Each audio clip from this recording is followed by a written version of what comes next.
Hello, everybody. Welcome to the Fantasy Goats. This is our 2025 draft series. This will be our sort of our last episode talking about the NFL draft. Why is that? I wonder why. Because this Thursday, it all begins, baby. That's right. Um, I do want to get into our final predictions, our final takes. What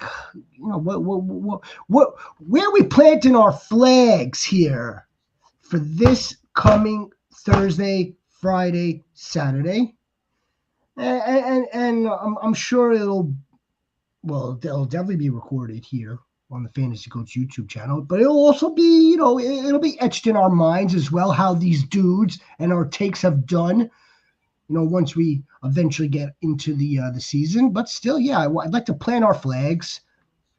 Not there aren't that many flags to plant, but we're gonna. If you've got 5 flags, Rhino, plant 5.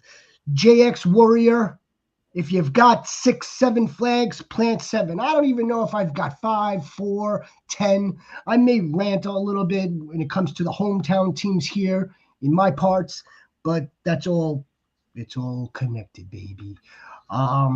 Yeah, and I also, if we got time, which I hope that we do, we should also let's examine some of the veterans that stand to lose from this draft. Yes. Because I mean, again, look,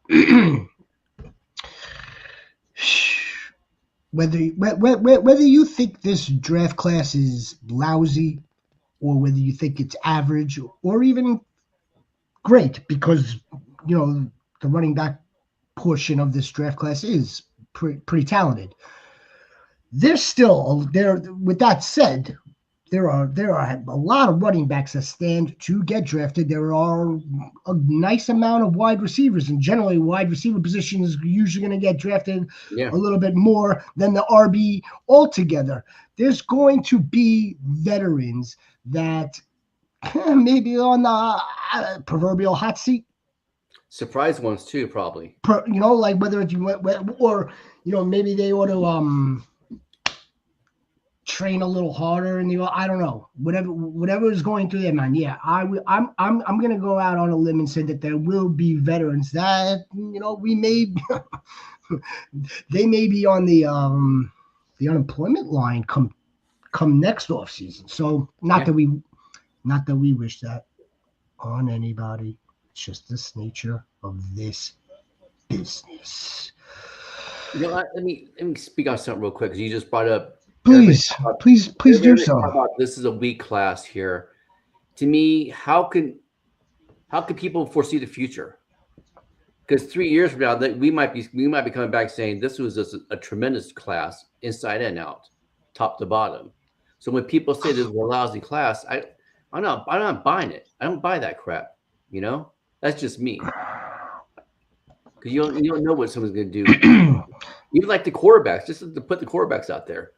Some need 2 years or so to adjust and learn, but they might be ballers. They might be the next Tom Brady. Who knows?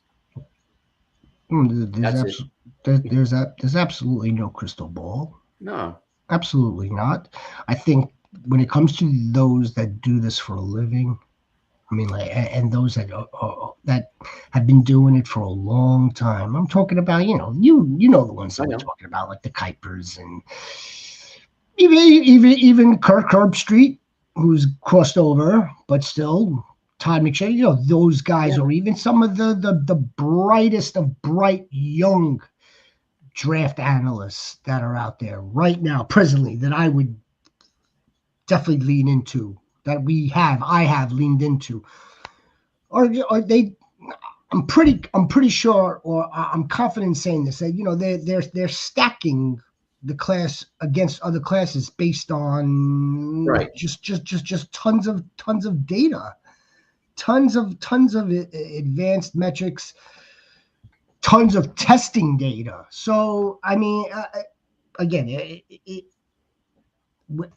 to your point. Of course, the future's not written. No. The Mr. Irrelevant that goes the final pick of this draft, of course, has the opportunity, could very well turn into another Brock. I mean, yeah, no, without question. JX, how are you today? I'm doing all right. Can't complain. Like I said, I am fatigued. You're a little fatigued. I'm a little draft fatigued. I'm ready for it to be over. I'm ready for the picks to happen. I'm tired of watching college tape. I'm tired of watching running backs and offensive linemen do zone steps. I'm tired of it all. I just want them to get picked and we move on from there. I get it. I'm a little fatigued as well. Um, you know how I know that I'm a little fatigued? Because I started to already started to look forward, like Yeah. past this weekend, Hmm. and it's gonna be like, all right, when are we doing like the winners of the draft on Monday? Are we doing the losers of the draft? I'm already projecting out, and then I'm already projecting out into mid-May, and we're all a little fatigued, but Hmm. let's we're also thankful for this also Yeah. because again Of course, of course. the future is now. This is what we are going to. We need to get a handle on these dudes. We've gotten a really good handle, I would say, on this rookie class. And let's fire it off, man. Let's fire it off. Who would like to begin first? I mean, like, whether again, your final predictions. What are you going to the football graveyard with? Where are you planting? How many flags on the hill? Okay, In I'll the go. ground, I'll go. in the I'll ground. go. I'll go. There's obviously no I know. right or wrong. No. Again, to your point, Hmm. there's nothing written here. So I mean, I cross my fingers, goats, that I'm not as wrong as I am right. I'm typically more right than wrong. But and one other thing before you go, Rhino, we will always be transparent and accountable Oh here yeah. at the Fantasy Goats. Always, Always. always. Always. I'm not afraid to admit I'm wrong. Mm. But all right. So I don't think Ashton Genty goes to the Raiders. I think the Raiders draft defensive line, offensive line, or DB. That's the first flag I'm planting. Especially there's been a lot of a lot of steam for Armand Mimdu and Mason Graham for the Raiders, and plus the kid, and also the kid from uh, Texas, the cornerback, to Jadari Barron. Did I say his name right? Jade Baron. Today, Okay. Yeah. man. Hmm. Close enough. Close enough. Yeah. Hey, Rhino, it sounded right to me. Yeah. I try, man. I try. Damn. But I think those are the three picks that can go there. He may get it correct before he retires. I might be. I might. Who knows? Probably not. I mean, Um, well, I was just saying, I would agree with that. Well, with you saying Gino's not gonna be a Raider, I kind of do, but I also would love to see Mason Graham on the Raiders. Yeah. Um, to make that a strength of your team and make it an elite position group would definitely put the Raiders on the right track. And the defense is the weakest side. Correct. Yeah. I You know. mean, basically, like I said, with Kuntz coming back and Max Crosby still there, Mason Graham makes that team or the defensive line there elite. Yeah. they want to.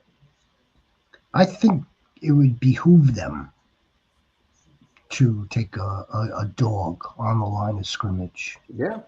just based on not because. Well, yeah, because that graphic went up for a reason. I'm going to put it up again. This was made after the Super Bowl. Yeah. These three teams must get after this team. Now, if Ashton Genty, so this will be part of my take, I suppose. If Ashton Genty doesn't get selected before that, it will kind of it'll be the Raiders allowing the board, to fall to them. You know, so like if Jacksonville passes on Genty, dare I say the Giants, if they don't do the crazy knee-jerk reactive draft pick move, which wouldn't be that crazy. Right. But if we see the Giants pass, and if we see the Jacksonville Jaguars, and even let's throw in the Patriots also. Too. Let's throw in the Patriots, although listening to Rich Eisen yesterday on his show, he had said that he has of good knowledge of the situation that they are going with the I think it's Mason Graham. I believe it's Graham. Yeah, well, because Vrabel's kind of old school thinking, so he wants to build the trenches too. I mean, look how Tennessee was. So that was how Tennessee was built when he was coaching them. Now that was just according to Rich Eisen that he has it on. I don't know, paraphrasing now on good authority. But yeah, if Ashton Genty clears the Jaguars, I think it's going to make it a little bit more difficult for the Raiders to pass from there. Although it's not going to be the wrong move. It wouldn't be the wrong move, and I would get it. But I will say this. I think it makes their decision a little bit more tougher. Maybe because like, okay, now which guy do you have graded a little bit higher for defense at that point, right? Now, who were some of those names you threw out there?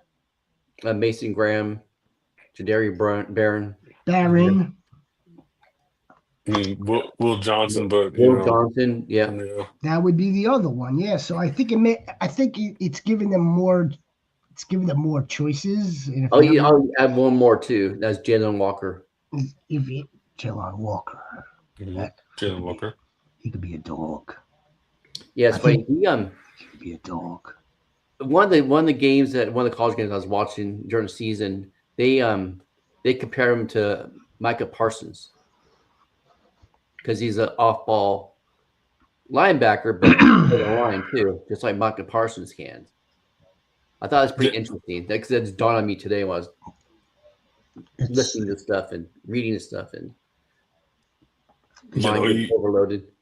He definitely is one of those hybrid guys. Like inside and outside, he's not going to play the same position on back-to-back plays. Yeah, those were the Parsons comparisons come in. But I think there's a lot of guys in this draft that kind of have that hybrid Mike Parsons comparison. And I don't know, maybe it's just like an anomaly, but like between Abdul Carter, Mike Green, Jalen Walker, like you got a lot of those guys in here that are kind of fitting that mold. Yeah. Interesting, because I'm also hearing Michael Parsons comparisons to Abdul Carter. Now, if you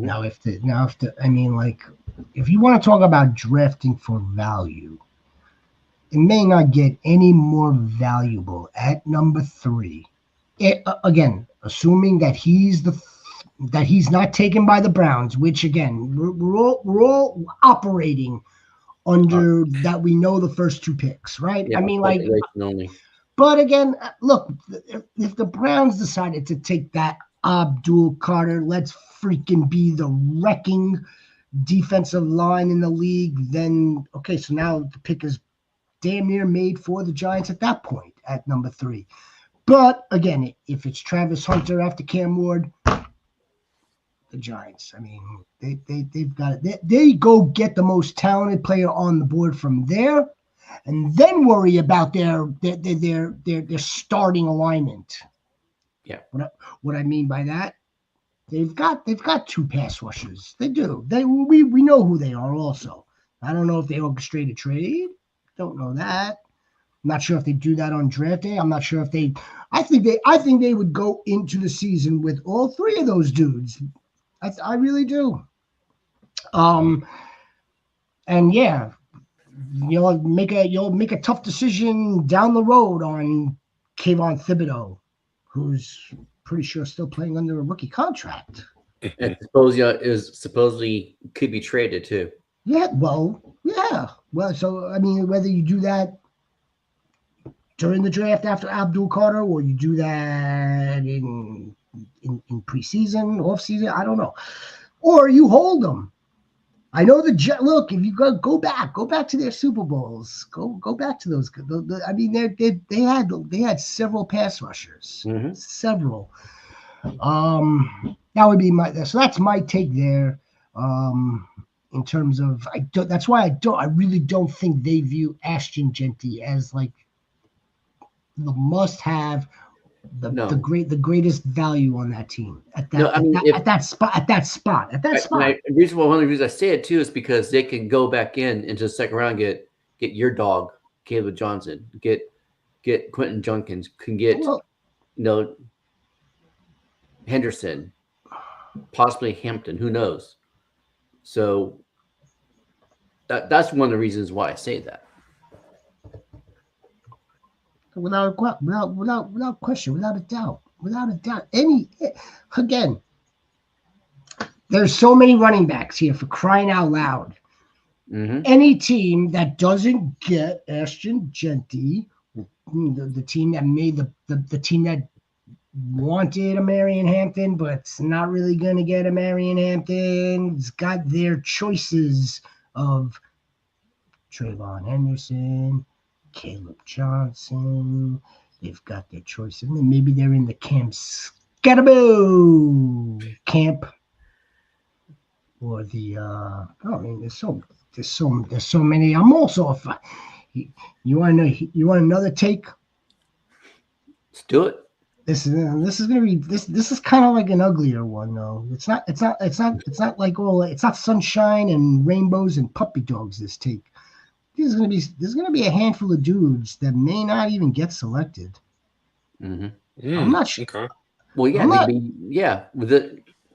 this because and then they'll be drafted by UDFA, and then they can go to the right team. There's too much supply and not enough demand. There's just too many of them. I don't know. I mean, like I'll just throw out some names again. And the only reason why I'm going to throw out these names is because I had to scroll down. I'm scrolling down to a Taj Brooks from Texas Tech, to a Caleb Mullings from Michigan. Yeah, I like Mullings too. I'm sure he's damn good. I wonder if he could go back to school. Can he go back to school?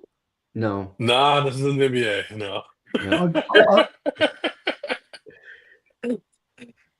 Remember the movie Back to School? Oh yeah, Rod Dangerfield. Oh yeah. I don't go back to school. What was the name? Can he get hurt? No, he can't get hurt now.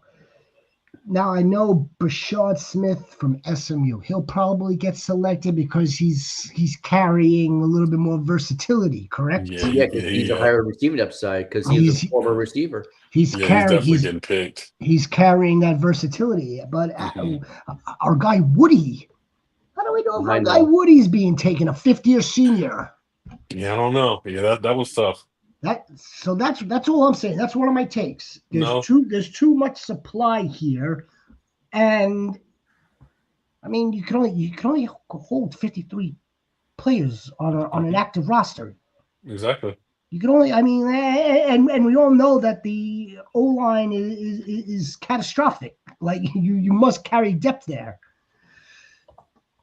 You're damn near dressing 3 quarterbacks nowadays. Still. That right that you just said, that's interesting, because I was listening to something today. Can't remember what podcast was, but the GM from Pittsburgh said we have 2 quarterbacks on our team right now. We always carry 4. They have 2 on roster now, and they generally carry 4. They'll carry 4. 3 will be active. 1's typically the practice squad inactive, or one or the other. Yeah. You got to account whether there's an injury. Of course. Then that emergency guy goes to the backup, and then the practice squad guy goes to the emergency guy. Yeah, you have to have 4 quarterbacks in your office now. We're talking about Steelers right now. What do you think? What do you think they do at 21? Do you think they draft a quarterback? And what quarterback do you think falls to them? Well, I can I'm gonna let Jay I answer can this. I can kind of take my first take here. Jalen Milroe is going to be taken before pick 21. That is my take. He is the quarterback with the largest upside of Big everybody, time. and that mark at 21 is where I think his what you could say like his rock. That's where he's for sure going to be drafted. But I feel as though there's somebody's going to trade up Yeah, ahead of them, whether it be the Steelers or it be someone else, to take him just because the upside is too high. yeah, because there's 6 teams. Suppose there's 6 teams that are like hot on him. Yeah, Okay, so now let me ask you this then. Do you think Jackson Dart goes at 9 to the New Orleans Saints? Because there's a lot of steam on that right now. But is it steam of shit or not? no, I don't think they take Dart at 9. Um, I think he could fall. He's probably an early second round guy. I think I'm just not seeing the first round of him. I know people like him, but I don't I know if know, they but like him enough to take him that early. what year did Blaine Gabbert get freaking drafted in the first round? That was like, Well, he got picked number 7 to the Jaguars.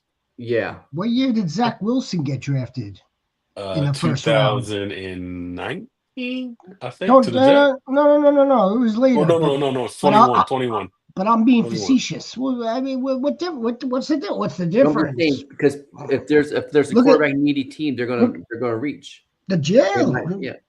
Absolutely, the Jets. They reached. They were very quarterback needy. They decided to get rid of Sam Darnold. Yeah, they were very needy. Well, you know what? There were like 3 people in between Sam Darnold, I think, and Zach Wilson. But that's for another day of conversation. I do want to stay on Milrow though. I do. I want to stay on Milrow. So you think he's going to go before the Steelers Yeah, at I think it. 21? Yeah, Therefore, the Steelers may have to go and get him. yeah, that's what I'm saying. It could be the Steelers, but I'm telling you now, everyone knows that uh he's going to the Steelers if he makes it to 21. So if you want him, you're going to have to go get him if you're the Steelers, or let's say you're the Giants, right? You Yeah. take Abdul Carter in the first with the third pick, and let's say you want to push all your chips in to get him, you're going to trade in front of the Steelers. So I do believe that he's in Green Bay for a reason, okay? Because he has an invite. He's in the green room. Yeah. He's super talented, and someone's going to push all their chips in to go. I can make that guy into what I want him to be. And I think So, it's going to be the Browns, the Giants, or the Raiders that move up to get him. That'd be my guess. yeah, and all those guys have veteran quarterbacks who you can sit behind. Mm-hmm. Hmm. Yeah.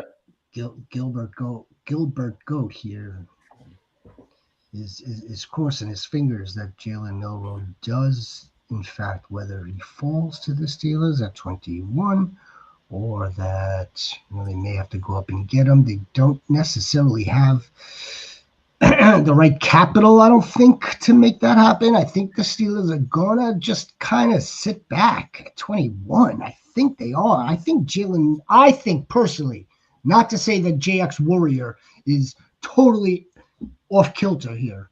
I think if Milroe's their guy, I think they could have him at 21. Everything that I'm kind of hearing and seeing and listening to, really for the better part of a month now, I would say. Last one spilling into this one. I think it's Jackson Dart over there. I think it might be Jackson Dart. I think he kind of is a little bit more pro ready. If that may, Yeah. well, he is more pro ready. Jalen Milroe, he's got absolute freak athleticism. He's so athletic. We spoke about this, right? Like he runs with the ball. He looks like a running back. He looks fantastic. Mm-hmm. Sitting in the pocket, reading what the defensive gives him, making a throw to a spot before the receiver gets there, quote unquote, anticipatory throwing. it's going to be, it's going to take a really, really good QB coach and an offensive coordinator, or really a really good staff to develop this dude. I'm not saying that it can't be done. I just don't think they want to do the Kenny Pickett thing twice, man. Just the pro ready game manager. I don't think they want to do that again. They know Good they have to point. go. They know what they have to go up against. They have to see Lamar twice. They have to see Burrow twice. They have to see whatever Cleveland puts out on the field twice. You bring but yeah, but seriously, like, and also, and no disrespect to Shedeur Sanders or Jackson Dart, but they also need somebody that can throw the football when it is cold outside. I'm so glad that you brought up the Kenny Pickett thing, because one of their big time insiders, again on the Rich Eisen show last week after this Rodgers nonsense. Okay, so of course Rich is asking him about, Steelers plans and whatnot. I'm pretty damn sure he said the word, the Steelers are still feeling the burn. They got burned by that. They're still feeling that. So they are cognizant that they're just not going to reach up for any dude if they don't think that there is that type of potential. That and I think that's why I think it's kind of why they're dug in with Mason Rudolph. It's like, okay, they know what they have there. They know what the floor is. They know what the ceiling is. They know Mason. That's why they're going to be comfortable with that. But yeah, let's not fool ourselves. And this will carry over into one of my other takes that I'll make on the show here. The cat's out of the bag for next season's draft class. It's already out of the bag. Who's best friends with the New York Giants? Who's the buddies of the NFL? It would be the Roonies. Yeah. They are buddy. You don't think that these guys are talking to one another? They want themselves some Arch Manning just as damn much as freaking John Mara does. Yeah, but they're not going to be there. No, neither, and the Giants can't be either. That's the whole thing. That's the whole balancing act right now. That's the balancing act. The Steelers will most likely get to the same record as they have been for years. It's going to cause their fans, and Gilbert is a Yinzer probably, or maybe not. Well, he's definitely a Steeler fan. Gilbert Goat. Oh yeah. Gilbert Goat is a Steeler fan, and he will tell you, look, they're kind of tired of this mediocrity. Right. They would like to maybe play in the divisional or for a championship, maybe, because they haven't seen one in a while. Talk about spoiled. It's like the Yankees. Yeah. Spoiled, but that's okay. I get it. The Giants are in almost the same boat right now. They've got to be good enough with Russ and another quarterback and maybe another rookie just to secure Brian Dable's job. They got to at least show signs of progress from last year's abysmal record. They must get close to like a wild card area, and probably without having to make it. Then we'll have this conversation this time next season, and how much it's going to take for the Giants to have to go get their legacy. And that's all it's going to be. They'll empty out that clip. That was my prediction weeks ago, and I'm going to stand on business, which is why they're not taking Shedeur Sanders. They're not. Who said who? If they look, I gotta recognize if they do, I may do something violent. Because nobody. Let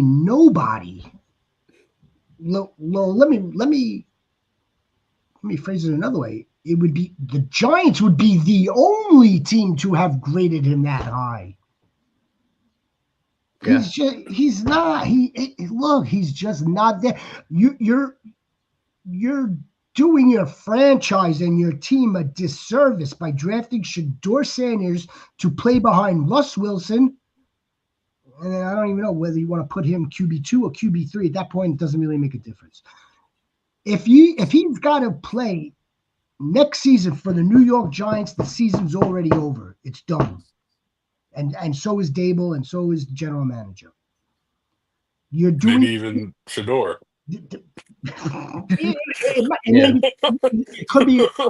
It could be a catastrophic chain of events. Mm-hmm. You would be doing. You need to set your franchise up, and there's no better player to do that with than one of the other two, whichever defender falls. No defender. I mean, like, look, the Travis Hunter thing we'll talk about. I'll say this too.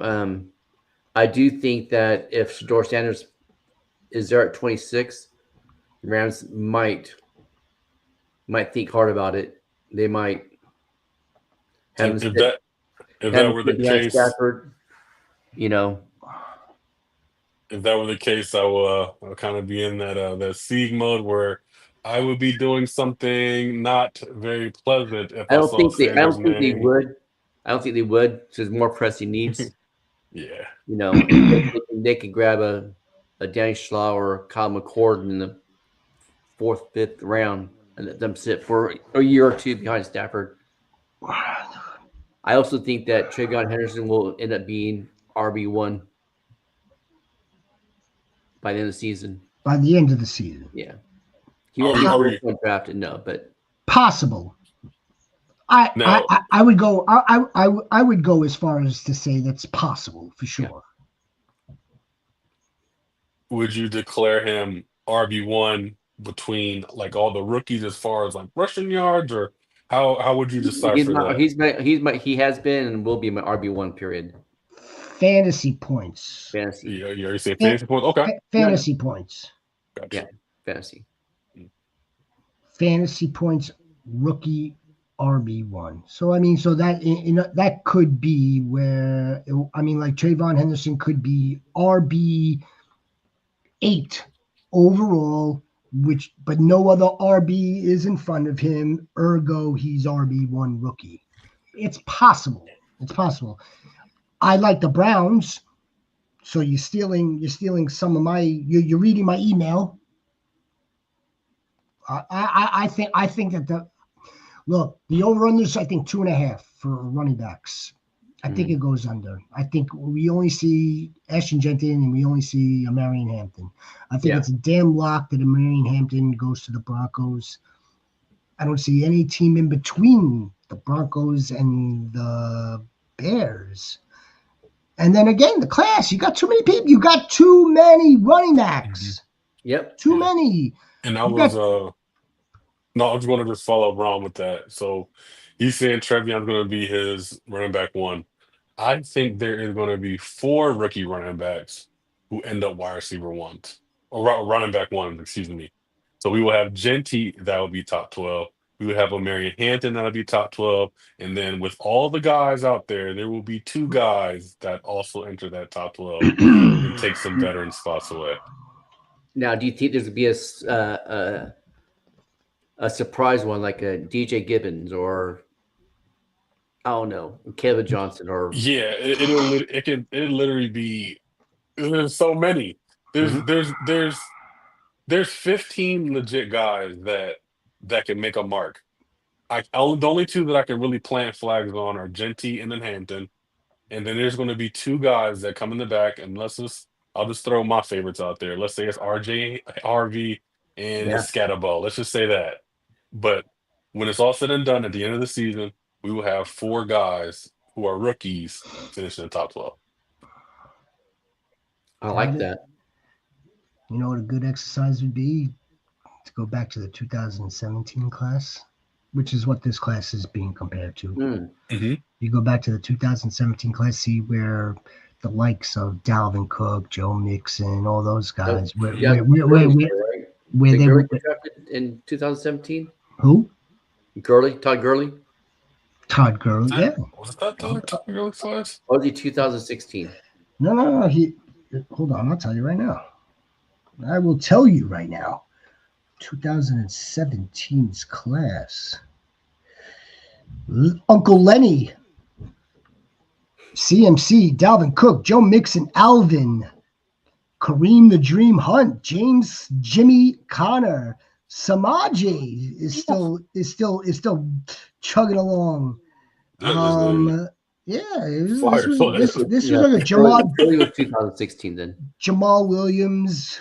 I mean, I don't know if he's still receiving. I don't know what type of check he's receiving from the NFL, whether it's a actual employment or a retirement. I'm not sure. No, he's with the Cowboys. Jamal Williams? Oh no, Javonte Williams is the Cowboys. Yeah. No, Jamal. No. Javonte Williams was drafted 21. 21. And look at what happens to some of these guys. They've teams spend up high draft capital, and in 4 years' time, one major injury, which should be noted, and that's part of the game. One major injury, Javonte Williams is hanging on by a thread right now. Mm-hmm. By a thread. Joe Mixon in that 2017 class, God bless him. He'll be active come this September. How active remains to be seen. Right? Dalvin Cook. Yeah. Dalvin Cook was drafted right below him.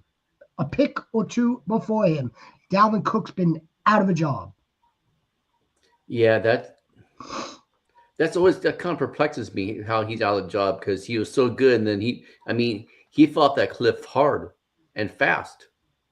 I don't know, is it injuries or what, Ben? Alvin Kamara is not that he's fallen off of the cliff, but it brings up a fantastic point. When do you start to descent down the cliff? When does this take place? Let's be ahead of that, and we will be ahead of that, Goats. Mm-hmm. We will be, Mr. Hussote. So with those names, then, as we were speaking before the show, veterans that might be out of job. Then if these teams draft a running back, they could definitely put some heat on Mixon, on Kamara, and it'll be heat. Yeah, it'll definitely be heat.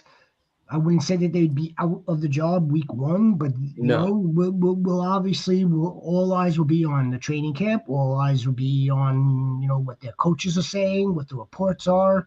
Yeah, it's just that the Saints aren't going to draft a running back at pick 9. They're just not. They don't need to. They'll wait. They can wait. Yeah. The Texans. Let's go. We're gonna go to one of my flag plants. We're planting the mother effing flag with our guy Emeka Mbuka. Now I don't know if he winds up in Texas or not. It makes sense. It makes lots of sense. It makes a ton of sense. It makes sense from a positional need standpoint. It makes sense for like dudes that are going to be on the board there. Yeah. And what you're getting at that pick. Yeah, it makes a lot of sense. Now, again, whether he does or doesn't, this guy,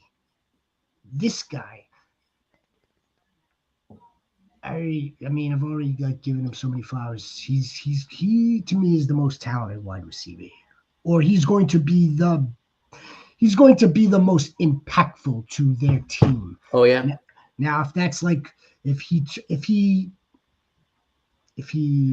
that translates into like a wide receiver 2 for us in fantasy, fine, no problem. If that's our flex or a wide receiver 3 in dynasty over the long haul, fine. I don't know if he's ever going to get to that alpha big dog Justin Jefferson, Jamar type deal, but I think he should get to T. Higgins. He should. That's what I was going to say.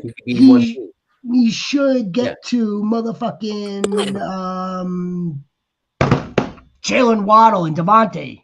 Yeah, he definitely should. Yeah, he should. Now again, could he support a X role? He probably can. Is that his given role? No. No. That's why it makes a lot of sense for him to get drafted by the Texans while Nico takes care of that X. Mbuka will just like be operating out of the slot. I mean, but if it doesn't, it's not the end of the world. And I would prefer. That's right, prefer. I'll settle for the Texans. I prefer the Packers. Worst team for him to go to. That's the Yeah. that's the worst. No. What's your worst team? What's the worst team that he can go to? Do you think? Well, I've seen him mocked to the Chargers, and I want to like smack that dude.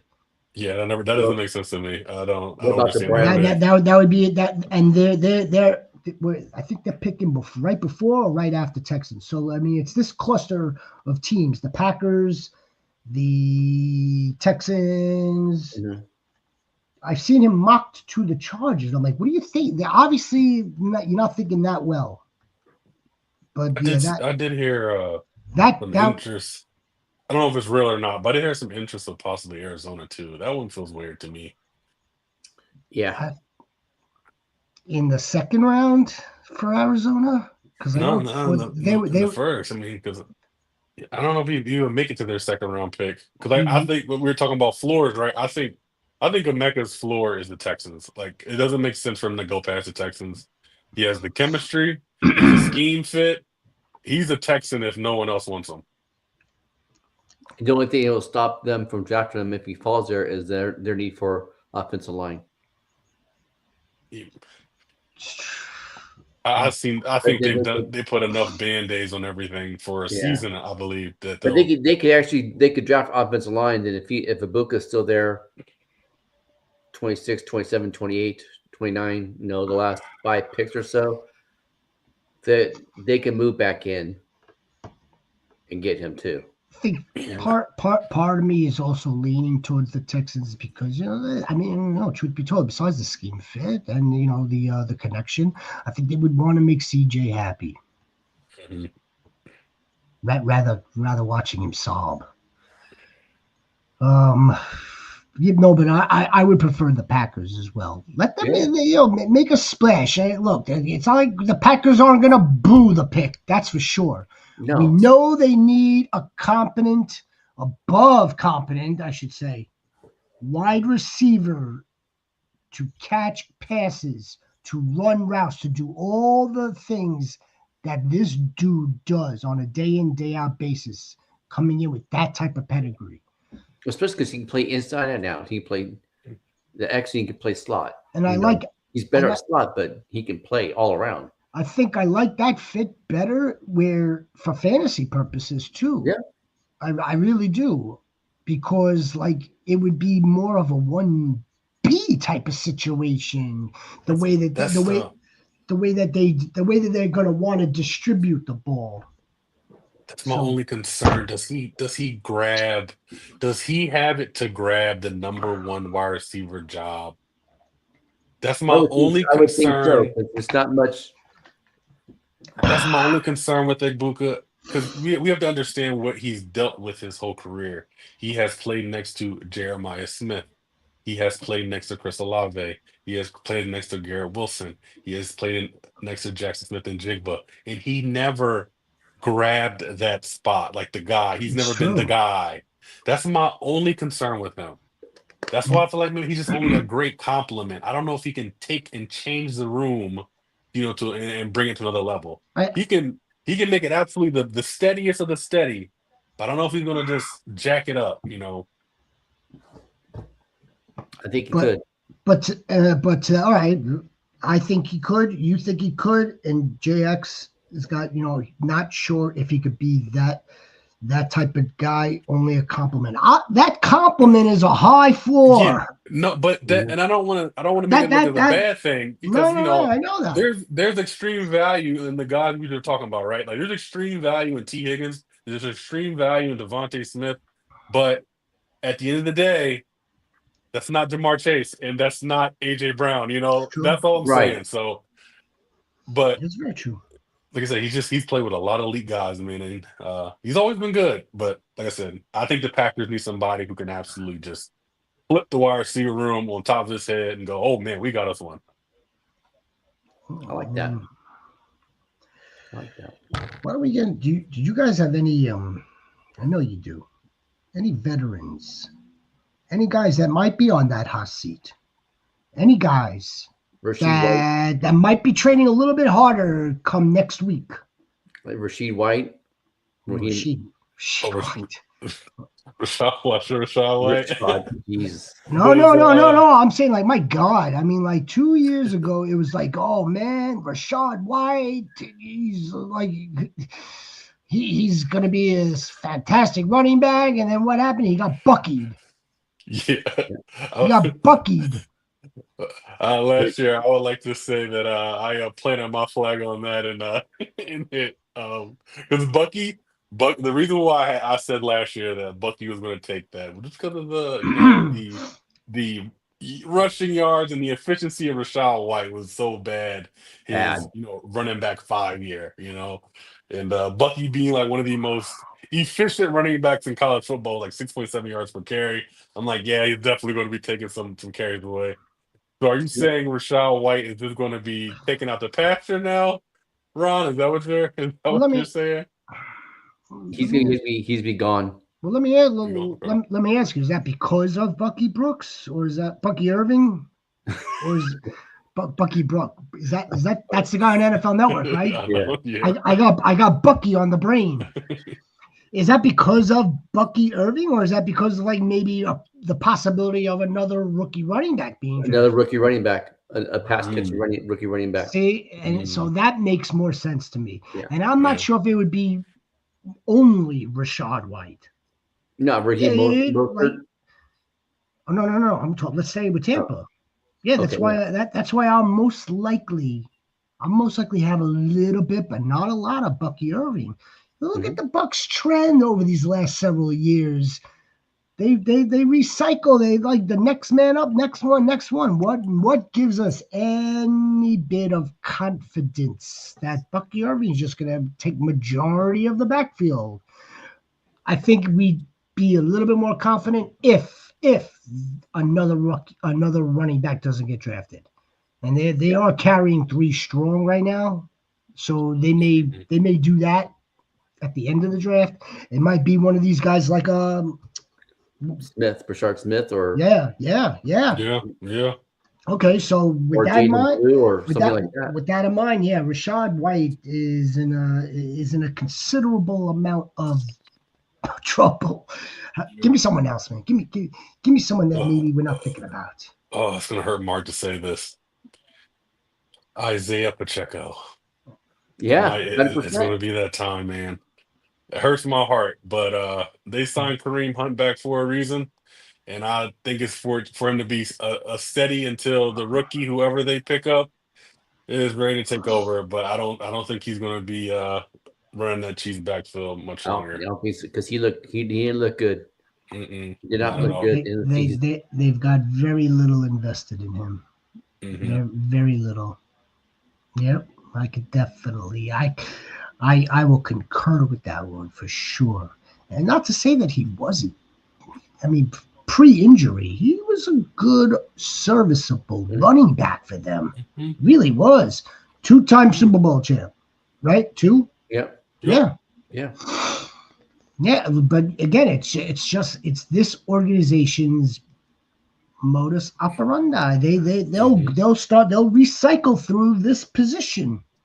Shoot, no problem. Running backs are actually maybe safe either, because like we've been saying, as deep as this record running back class is, they might go to who? Chiefs, or might just get a real 3 down back. Yeah, I mean, you're right. I mean, what would stop them from taking? Goodness, I can't even think. I'm gonna just throw names out there again. What's stopping them from taking RJ Harvey in the 3rd, and then taking Brashard Smith in the 7th? What is stopping them from doing that? Like, yeah, I mean, it could, like I said, it could be almost the purge in KC. Yeah.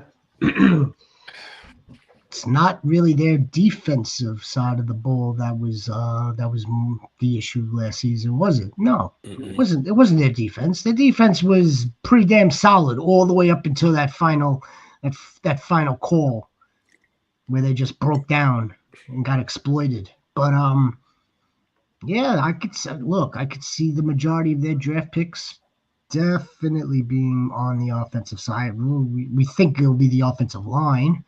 But again, when the Chiefs pick, they're not really getting high value players at the end of the draft. Well, they are, but it's not like they're getting like offensive tackle 5 at that point, not offensive tackle 1, and there's a big disparity between the two. That's the problem. They may down there at 31, if they don't make a move, they might be getting RB3, RB4 versus OT6, and that's how they're gonna have to play that. The one other name too is Ramondre Stevenson. Oh, he's like walking the plank. Oh yeah, he's walking the plank.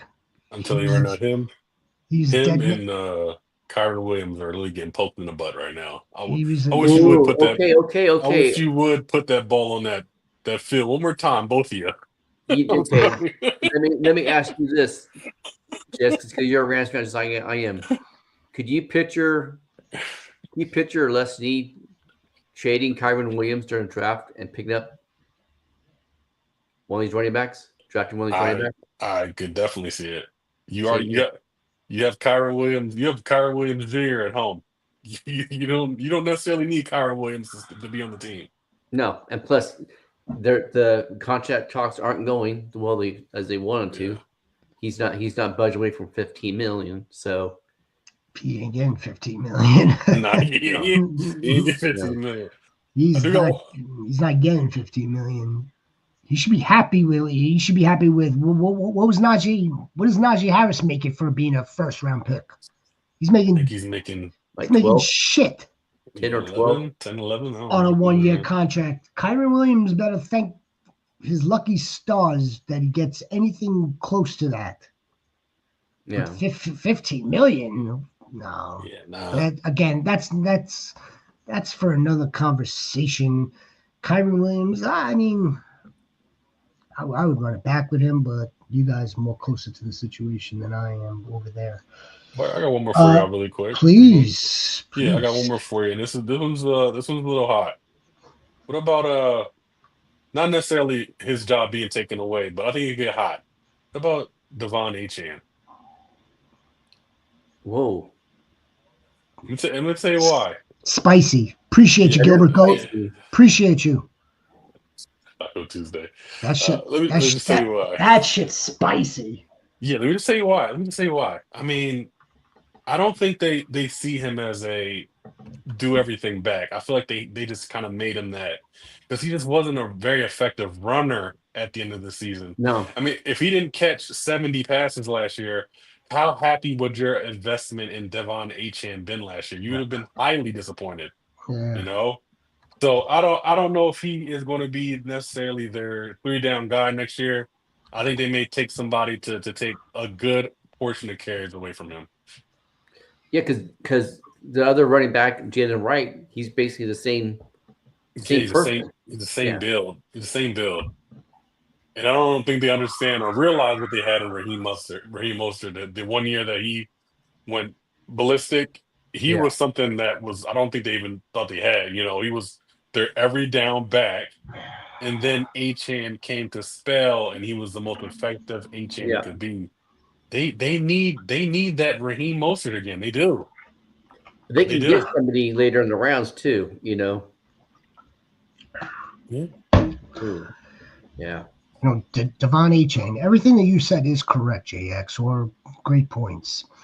A lot of it also, right? Like, how bad was he when Tua wasn't playing versus when Tua was actually in the game? So it's like, so even when Tua was in and healthy, you didn't get many on the ground with him. Yeah, you made it all up, you know, in the air. And yes, as an 8-chain owner, I know that for sure. But that all fell apart and went out the window when Tua wasn't on the field. And I got to chalk up some of this. Some of it. He's got to be part to blame. But then that offensive line, it was also just beat. So a lot of the look, I'm friends and goats of the show know my feelings on the Dolphins. I don't think very highly of them. I don't really like them. It's not because of the Jets. It's because I think they're just a poorly run organization. I don't like poorly run organizations. But then I put my sunglasses on when it comes to fantasy with these guys. That team is they I said it before, I'm going to say it again. They topped off, they maxed out, they hit their ceiling 2 years ago with Tyreek Hill. Yeah. When he went, they're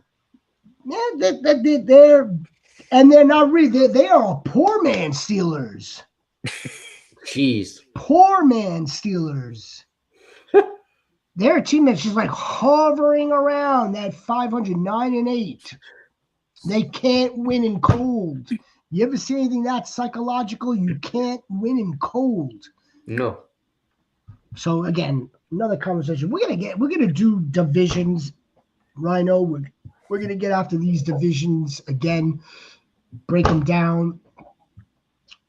How each team improved, where they need still to be improved on. The fantasy outlook, all of it. We're gonna get into all those. Cool. We'll talk about the Dolphins more. All right, we'll leave with one final note. Unless you guys got another veteran or any other flag that needs to go into the ground before Thursday, 6:45.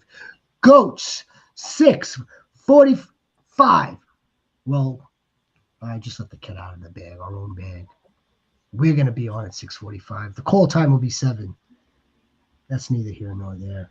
On Saturday, not Friday, right? Friday? No. Thursday. Jeez. Thursday. Yeah. You're confusing me. At 5 on. Let's read our own ads. It says 8. Does it say 7? It says 7 on Friday. 8 on Thursday. You're right. All right. You're 1,000% correct, Commissioner Rhino. My apologies. My absolute sincere apologies. Yeah, well, I don't know why I crossed it up. Round 1 this Thursday, 8 o'clock for one round. That's right, 8 o'clock. We will be on a little bit before that. We will react to every single pick that's made, every single transaction, hopefully a lot of trades. Then we'll be right back on Friday to do it all over again. Please give us a like to this show. Subscribe for all of our content between now all the way till now. Did you have another guy? You have another guy? Me? Another flag?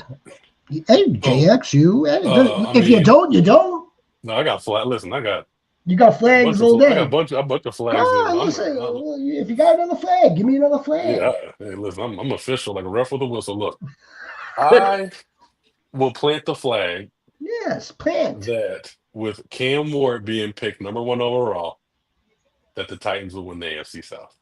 Whoa. I will plant that flag. I wish AB was on the show with us right now. I know he would be absolutely upset. But that's why I can say it today with no pushback. They played in too many close games last year, and their defense was too good.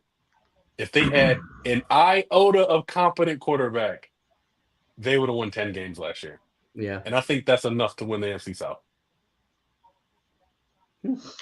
That division, I mean, much like any of them, to be honest. But I don't know. We have a stigma over the two South divisions, NFC, AFC. I kind of feel like that division, just like the NFC, is kind of a wide open type of division. Yeah. Good. Is it that far fetched? No, it's not. I'm not sure if I fully agree with it. I would probably give them a big improvement. I think that they will win more games. I think they will be in the thick of it when push comes to shove, when they've got to play like those Colts in week 18, or they got to play the Texans in week 18. We know they're going to play one of them. Push comes to shove, I think the more experienced dude will kind of win out. I'm thinking, but I'm not. But you're not that far off. You're really not. Callahan's playing pretty clean this season. Like, I don't think he'll be in any jeopardy. He's making this pick. This is now like the majority of this will be his roster.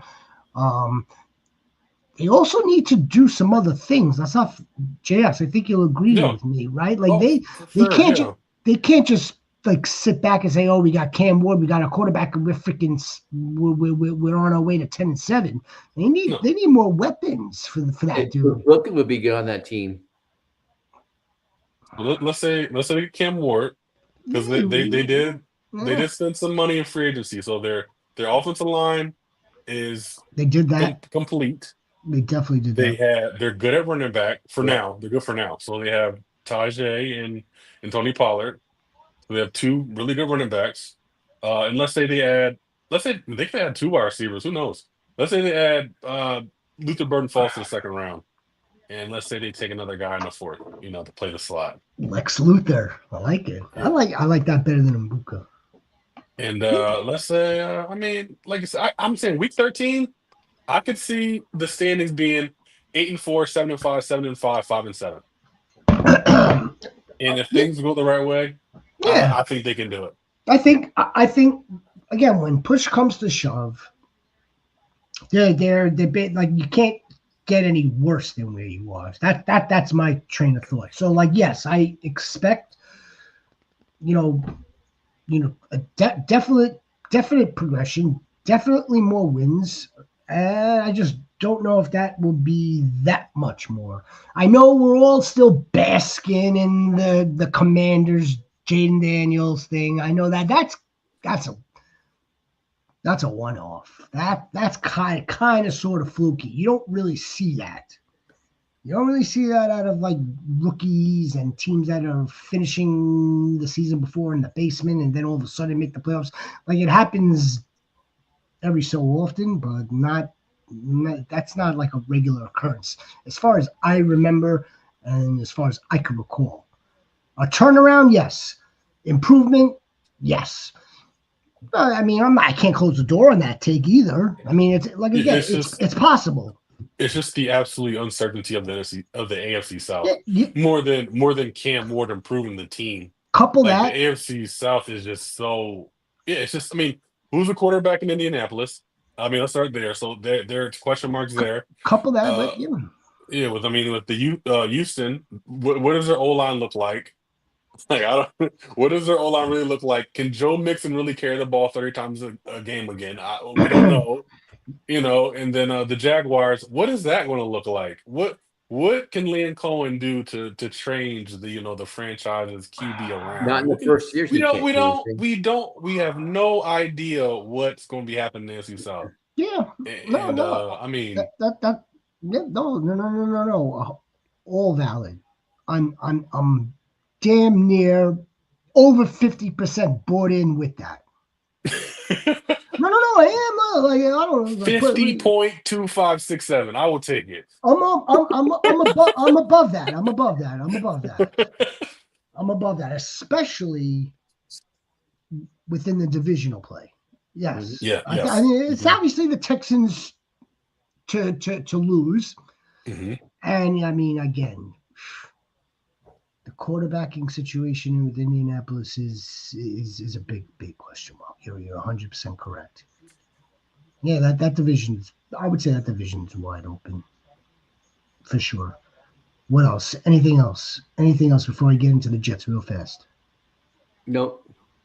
Fly away. Go ahead. All right, well, this is simple. They've got a couple of guys that's like, okay, like here we are. We go with the tight end. We can continue to protect Justin Fields. Let's keep him protected. Do they really need to draft a tight end, the chasing Brock Bowers type of deal. No. You already got a tight end on roster. And I'm sure you can go get another one in a later round. You already got a tight end who also played at Ohio State. So that's why I don't think it's what's his face. Warren, I don't think so either. I don't think it's Warren. Warren will get picked early enough. The Jets should be drafting the second best tackle. Got to protect Justin Fields. Not just from him, not just from this unbelievable surge of passing volume we're going to find out of the Meadowlands. No. But it is to protect him for when he does have to drop back, and it's also there to protect him with the run game. When you've already got three capable backs, or 2.5. Isaiah Davis, I don't know. I'm not sold on it. But I very well could. I could have my money already put back into my pocket based on what they decide to do with the stable of backs. I think it's going to be Membu. I'm going to plant my flag there, but I'm also going to hedge it a little bit, Rhino. I'm going to hedge it. Hedge it up. If it's not him, better go get yourself a freaking dog. Go get a dog. Who's the dog? What dogs do we have on the board at that point? I have no problem with that. If you're in a situation like the Jets, just take the best play available, even if it doesn't make sense. Go get the dog. Because again, look, just because I put the graphic up for the AFC West because we know what the blueprint is, and it's to win that division. Well, I mean, look, the Jets are going to have to play against some good teams eventually, right? I mean, you're going to have some games that are going to circled as tough. You got to get at the quarterback. You got to protect Fields. We know that, but you've got to get at the quarterback. I'm not going to be mad if it's Jalon Walker also there. Right. So let's not. No, I wouldn't be either. So as long as it's one of the guys for the line, but if it's gonna be Warren or I mean, I don't see it being anyone else. They definitely not taking a wide receiver there. Absolutely not. No one else. There's no Ashton Genty there, even if he does fall for some odd reason. Past the Raiders, past the team before him, the Jaguars. It's Membu, Jalon. Warren doesn't make any sense to me. Doesn't make any sense to me. You know what you do on your next pick to help? You want to help some offense? You go get freaking Jaden Higgins. Yeah, 1,000%. That's what you do to help your offense. That you want to talk about a perfect position, perfect player, perfect wide receiver too. Let him go and do his thing. Work with Garrett. Again, I'm not expecting this to be a high passing volume, highly proficient passing offense. Not yet. Right. No. Mm-hmm. And the Jets never were. They never really were. They're not built like that. They're built more in the mold of the old school Ravens before Lamar and Derrick Henry. So yeah, that's my flag right there. It should be Armand Membu. That's it. No matter what, goats. All right. I think we planted enough. Techaora McMillan. He ain't the guy. He's not the guy. He's gifted. He's talented. He's not going to be that guy. So you want to go ahead and draft him, Jacksonville? Go ahead. Go ahead. Draft him if you're interested in having weapons or on the line of scrimmage or off the line for Trevor Lawrence. There's your problem. As far as this guy's opinion is concerned, this Shepherd, you have a quarterback problem. You don't necessarily have a wide receiver skill position problem. You want to go draft Ashton, Genty, Jacksonville when you have and Bixby. When you already have 2 running backs, go ahead. You draft another running back by all means. I mean, I don't know what to tell you. I should have faith in their GM though, because he's a less neat disciple. So I have a little bit of faith in him.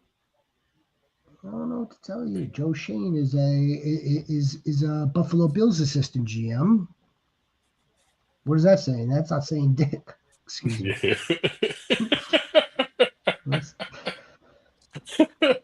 I mean, where's McMillan really going to make a big impact? If he gets jammed at the line, I don't know if he could separate. He might be able to jump, and he's a souped up Cortland Sutton. That's a good receiver. Yeah, a juiced up Cortland Sutton is a really good receiver. He's a juiced up Cortland Sutton, in my opinion. I would take Cortland Sutton, a juiced up Cortland Sutton. I've seen him mocked at the Raiders at 6'2". Ted. Yeah. I think brother right there. It's getting he's falling down. But, I would take Tet at 4, but he's not going that high. No. But I mean, I just think anywhere he goes, he's going to be a difference maker. I just believe in Ted McMillan. Look, JX. Do you believe him like you believe in Joe Hendry? Yeah, I'm sorry. Who? Yes, I do. Who? Little WrestleMania joke there that you weren't aware of. Little WrestleMania. Well, I'm just starting to get into wrestling. Oh, okay. Hold on, here we go. I was watching Crybaby Cody the other night. Damn near, like that was some of the worst acting I ever seen in my life. But that's neither here nor there. I don't want to get into trouble here. I don't need the Rhino stirring anything wrong here with me. Yeah, look, I could be dead wrong with Tet, or I think I'm going to be spot on where he's kind of like a souped up Cortland Sutton. Let's not forget. Yeah. I hate to say it, but I'm going to say it. I don't hate to say it. Cortland Sutton got injured early in his career. He was playing with the wrong quarterbacks. We don't know what the situation or the spot's going to be for Tet, but I don't typically like that height, that body build. I don't really believe in it. T. Higgins is that height, that build. Mm-hmm. Look at T. Higgins' injuries. Understandable. I'm calling for Higgins on the Jets because it doesn't make sense for them to do no L because you've got Garrett at that size playing that position. Go get. You wanted Mike Williams so damn bad last season. Go ahead now. Get another version of Mike Williams. That's the only reason why I'm putting Higgins there. I like it. Yeah. Yeah. No, the Tet may win me over, but I'm not feeling it. I'm not feeling it. I know he's a freak of nature, freak of athletics. And that's about it. And folks, I think that'll be it. Scotty Goat, appreciate you coming in. Husso, appreciate you. Gilbert is probably doing his Taco Tuesdays. But we're doing NFL Draft Thursday, 8 o'clock. We will see everyone there. Rhino, JX, great stuff. Yep. Make a difference. Great. Have a good rest of your week. See you every Thursday. Great fucking stuff. Thursday. Draft Go. day in Green Bay. Hooray. in Green Bay. In Green Bay. Well, they're going to put on a hell of a show there.